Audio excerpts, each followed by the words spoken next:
College में चड्डी वाला मोगली कपड़े पहनना पसंद नहीं, क्योंकि हमेशा फर्स्ट डिवीजन में आता है ये लड़का। यूपी के जंगलों में पले बड़े मोगली की कहानी आप जानते ही होंगे। एच में जंगल बुक के नाम से जुडियास फिलिपी ने जंगल बुक किताब भी लिखी थी, जिस पर बॉलीवुड मूवी भी बनी थी। अब मध्य प्रदेश के बड़वानी के एक जंगल में मोगली जो बॉय सिर्फ अभी सुर्खियों में है। फर्क बस इतना ही है कि बड़वानी के मोगली ने कॉलेज के अंदर जाता है, लेकिन पूरे कपड़े नहीं बजाय चड्डी पहन कर जाता है। यूपी के इस मोगली को कपड़े पहनना पसंद नहीं। कोई कपड़े पहनने का कह भी दे तो वह 3-4 दिन उससे बात नहीं करता। बड़वानी के इस मोगली को घर में पहुंचे तो पता चला कि कन्हैया की माँ का भी संघर्षण है, जो अपने बेटे के पीछे हुए नहीं देखना चाहती, इसीलिए वह उसके कपड़े ना पहनने की जिद के आगे झुक चुकी है। साल पहले आपने पढ़ा ही होगा कि बड़वानी का मोगली चड्डी पहन कर सो जाता है। चड्डी वाला बच्चा अब कॉलेज का स्टूडेंट हो गया। पिछले साल जब बड़वानी ने सरकारी कॉलेज में बीए फर्स्ट ईयर में दाखिला दिया, तो इस साल वह सेकंड ईयर स्टूडेंट भी पढ़ेगा। उसका असली नाम कन्हैया आवासिया है। बचपन में माँ उसे जब कपड़ा पहनाती थी तो वह उतार कर फेंक देता था या फिर फाड़ देता था। ऐसे ही ड्रेस कोड के साथ कन्हैया 5वीं तक पढ़ा। हालांकि कॉलेज में अब कन्हैया टॉवल ले जाता है। साल का रहा होगा तब उसने कपड़ा पहनाते तो वह उतार कर फेंक देता था। कभी कभी वह कपड़े भी फाड़ देता था। दूसरे लोग उसे कपड़ा पहनाने की कोशिश करते तो वह रोने लगता था। थक हार कर वह चड्डी में ही छोड़ना पड़ता था। जब स्कूल जाने की उम्र आई तो हम लोगों को लगा कि स्कूल जाने के लिए इसे कपड़ा तो पहनाना ही होगा, लेकिन इससे ऐसा नहीं किया। जब कन्हैया प्राथमिक विद्यालय पिछड़ी के टीचर रमेश चंद्र सराफ हमारे घर आए। टीचर बोले स्कूल भेजे, उससे कोई नहीं कुछ बोलेगा। जिन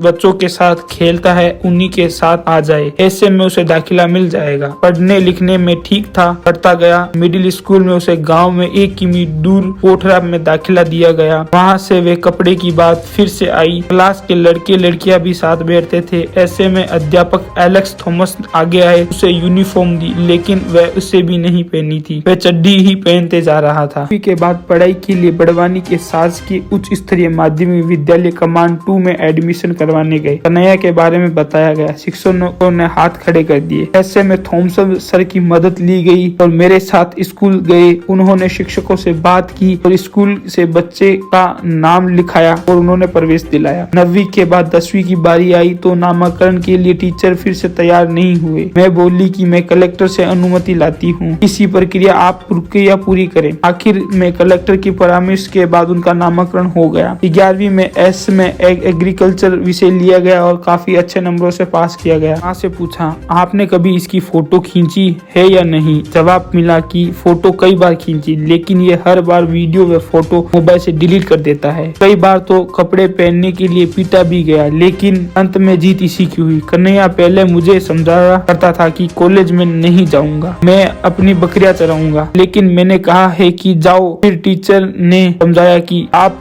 एजुकेशन लोगों की ही जरूरत है, आगे चलकर एजुकेशन से नौकरियां मिलेगी। तब वह जाकर कॉलेज जाने के लिए सहमत हुआ। कन्हैया का बड़ा भाई विजय जो 22 साल की उम्र का, दोनों साथ ही कॉलेज में जाते हैं। विजय व कन्हैया रोज पिछोड़ी से साथ कॉलेज में जाते हैं। माँ ललिता 9वीं क्लास तक पढ़ी है। उनके 4 बच्चे हैं। कन्हैया सबसे छोटा है। माँ बताती है कि कन्हैया बाइक भी चलाता है और कभी कभी अपने नाना जी को बस स्टैंड तक छोड़कर आता है। वह भी कन्हैया से कपड़े को लेकर बात करते हैं। उससे वह 2 या 3 दिन तक बात नहीं करता, भले में वह माँ हो या टीचर हो। स्कूल टीचर भी बात की गई। दुबे मैडम ने कहा है कि हम तो उससे लिए कपड़े व जूते भी लाए थे, लेकिन उसने पहनने से इनकार कर दिया। हाँ, जूते जरूर पहनने के लिए तैयार हो गया था, लेकिन कपड़े भी नहीं पहना। फिर धीरे धीरे हमारी आदत हो गई थी, हम ऐसे ही देखने लगे। कई सवाल तो पूछे तो जवाब मैं जरूर देता था। पढ़ने में होशियार था। वे रोज टाइम पर स्कूल आता था। वे सारे पीडीएफ उपस्थित रहता था। पूरी क्लास वर्क कंप्लीट करता था। नंबर भी ठीक ठाक आते थे। हमें उसे कभी शिकायत नहीं रही। हम समय समय पर उसे कपड़े पहनाने के लिए प्रेरित करते, लेकिन वे बस उसी बात पर अड़ा रहता। मेरे द्वारा दी गई जानकारी आपको कैसी लगी हो और मेरे द्वारा दिया गया कंटेंट आपको कैसा लगा? अच्छा लगा हो तो इसे लाइक कीजिए और अगर अच्छा ना लगा हो तो इसे डिसलाइक कीजिए, ताकि मैं अपने कंटेंट को आगे से आगे बेहतर बनाता रहूं और आप लोग अपना इसी तरह प्यार बनाते रहिए और मेरे चैनल को सब्सक्राइब कीजिए।